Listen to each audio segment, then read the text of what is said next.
Hello दोस्तों, मेरा नाम जया है और इस चैनल पे मैं इंग्लिश पढ़ाती हूँ। इस वीडियो में हम बात करने वाले हैं कई सारे कंफ्यूजिंग वर्ड्स की, जिसमें हो सकता है कि आप कंफ्यूज होते हो, लेकिन आज उस कंफ्यूजन को दूर कर दें।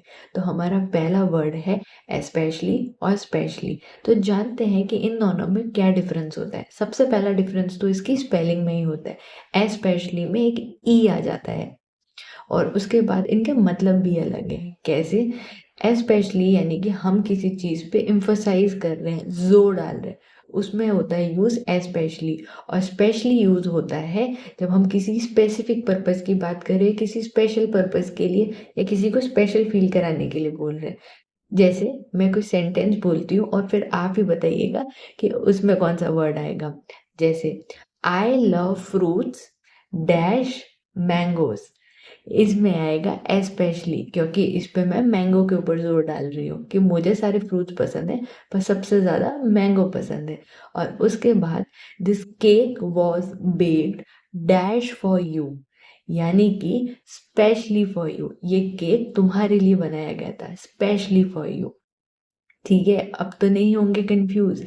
हमारा सेकंड वर्ड है स्टेशनरी और स्टेशनरी। हाँ, एक होता है ARY और एक होता है ERY। ARY का क्या मतलब होता है?